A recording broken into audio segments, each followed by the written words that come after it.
कुछ कुछ तो ऐसी दुर्लभ औषधीय जड़ी बूटियां हैं जो वात, पित्त व कफ तीनों दोषों पर प्रभावी रूप से कार्य करती हैं।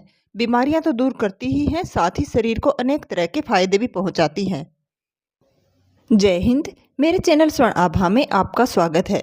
आज हम बात करेंगे एक ऐसे पौधे की जिसे अक्सर लोग साधारण खरपतवार समझकर नजरअंदाज कर देते हैं, लेकिन आयुर्वेद में इसकी पहचान एक शक्तिशाली औषधीय पौधे के रूप में की जाती है। यह छोटा सा पौधा मकोए का है। हमारे आसपास खाली पड़ी जगह हों, खेतों या फिर खुले मैदानों में इसे आसानी से पाया जा सकता है। मकोए को काकमाची, ब्लैक नाइटशेड के नाम से भी जाना जाता है और कहीं कहीं स्थानीय भाषा में इसे पीलू भी कहा जाता है और भी कई नामों से इसे जाना जाता है। इसकी पहचान देखिए, यह इस तरीके से एक घास की तरह अपने आप उगता व पनपता है। इसकी पत्तियां मुलायम, बनावट में हल्की दांतेदार होती हैं। इसके फूलों से भी इसकी पहचान की जा सकती है। इसमें छोटे खूबसूरत सफेद रंग के फूल आते हैं जो अंदर से पीले होते हैं। इसके फूलों में पंखुड़ियों की संख्या 5 और अंदर का भाग पीलापन लिए होता है। इसके फूलों की ये खासियत होती है कि ये नीचे की तरफ हल्का सा झुके हुए दिखते हैं। इस पौधे पर छोटे छोटे गोल आकार के फल लगते हैं जो हरे रंग के होते हैं और पकने पर काले, हल्के लाल व टमाटरी रंगों में हो जाते हैं।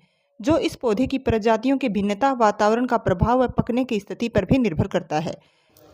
मुख्य रूप से इसकी 2 प्रजातियां हैं, दोनों मेरे पास हैं।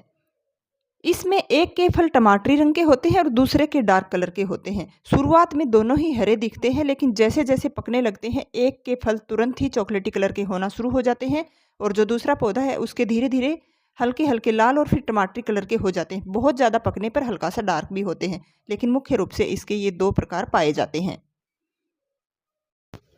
ये जरूर ध्यान रखना चाहिए कि मकोए के कच्चे हरे फल खाने के लिए सुरक्षित नहीं माने जाते, क्योंकि इनमें सोलेनिन नामक विषैला तत्व पाया जाता है और ऐसा माना जाता है कि यह पौधा इसे अपनी सुरक्षा के लिए पैदा करता है।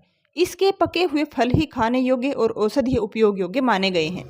फिर भी इनका सेवन करने से पहले परंपरागत ज्ञान, सही तरीका या किसी जानकार की सलाह जरूरी है। फिलहाल फलों के सेवन के संबंध में अगर मैं खुद का एक्सपीरियंस बताऊं तो हमने बचपन से ही इसके पूरी तरह से पके हुए फलों को खाया है और तब ना हम इसके औषधीय गुण जानते थे और ना फायदा।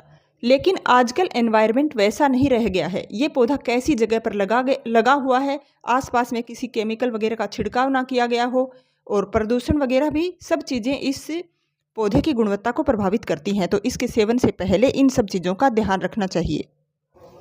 चलिए अब हम इसके और अधिक औषधीय गुण, उपयोग और फायदे के बारे में जानेंगे। आयुर्वेद में मकोए को तिक्त मधुर रस वाला, शीत वीर्य वाला, लघु स्निग्ध गुण वाला माना गया है। इसके पत्तों में त्रिदोष शामक गुण पाया जाता है, अर्थात वात, पित्त व कफ को संतुलित करने वाला माना गया है। कुछ आधुनिक स्रोत इसे उष्ण प्रकृति का मानते हैं, परंतु शास्त्रीय संदर्भ मुख्यतः इसके शीत प्रभाव की ओर संकेत करते हैं। आयुर्वेद में इसे शीतवीर्य वाला, वात, पित्त, कफ शामक द्रव्य के रूप में वर्णित किया गया है। इसके औषधीय गुणों में किडनी व लीवर संबंधी बीमारियां, पीलिया, फैटी लीवर, पाचन, सूजन, बुखार और त्वचा संबंधी रोगों के इलाज में इसे कारगर माना गया है। लीवर व किडनी के लिए इसे रामबाण औषधि माना गया है। लीवर की सूजन कम करने, किडनी को डिटॉक्स करने में यह मदद करता है। पीलिया और लीवर की कमजोरी में परंपरागत रूप से पत्तों के रस का उपयोग किया जाता रहा है। पाचन में सुधार के लिए, जैसे पेट फूलना, गैस, कब्ज, पेट के अल्सर व पेट में जलन के उपचार के लिए इसके पत्तों का रस में हल्का सा काढ़ा तैयार करके इसका उपयोग अनुभवजन्य रूप से किया जाता रहा है। सूजन कम करने के लिए भी इसका उपयोग किया जाता है। त्वचा पर घाव, एलर्जी, लाल चकत्ते, दाद, खुजली, फोड़े फुंसी होने पर इसके पत्तों का लेप लगाया जाता है। मकोए के काढ़े का सेवन करने से पुराना बुखार, गले की खरांश व अस्थमा में भी आराम मिलता है। औषधीय उपयोग यानी आयुर्वेदिक दवाएं तैयार करने में तो इस पूरे ही पौधे का उपयोग किया जाता है, यानी 5 ही अंगों का, पंचांग का उपयोग इसका किया जाता है। लेकिन घरेलू तरीके से इसके फलों और इसके पत्तों का सेवन किया जाता है। लेकिन हमें इस बात पर जरूर ध्यान देना चाहिए कि इसके फलों व पत्तों आदि का सेवन करने से पहले भी किसी भी घरेलू टाइप की औषधि के उपयोग भी अपनी परंपरागत ज्ञान, परंपराएं, पीढ़ियों से इसके उपयोग करने के तरीके, क्षेत्रीय भिन्नताएं, वहाँ के एनवायरनमेंट का प्रभाव, हर एक व्यक्ति के शरीर की तासीर और स्वास्थ्य संबंधी स्थिति, सभी इसमें ध्यान रखने की आवश्यकता होती है। किसी भी औषधीय पौधे का उपयोग और उसके फायदे नुकसान हर व्यक्ति के लिए अलग अलग हो सकते हैं। बहुत अधिक दुर्लभ जड़ी बूटियों की बात अलग है, परंतु हमारे खेत खलिहान और हमारे घरों के आसपास पाई जाने वाली आयुर्वेदिक औषधीय वनस्पति को आजकल की पीढ़ी बिल्कुल नहीं पहचान पाती। हमारे आधुनिक जीवन शैली, रहन सहन, बदलते अंदाज ने ग्रामीण परिवेश में रहने वाले बच्चों को भी घर की चार दीवारी तक सीमित किया जा चुका है। आजकल फिर से यह गौर करने वाली बात है कि इन जड़ी बूटियों की ताकत व प्राकृतिक इलाज का क्रेज काफी बढ़ रहा है।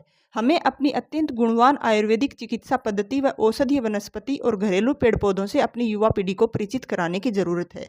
इस चैनल पर आपको आयुर्वेदिक पौधों, जड़ी बूटियों व प्राकृतिक उपचारों से जुड़ी प्रामाणिक व उपयोगी जानकारी मिलती रहेगी।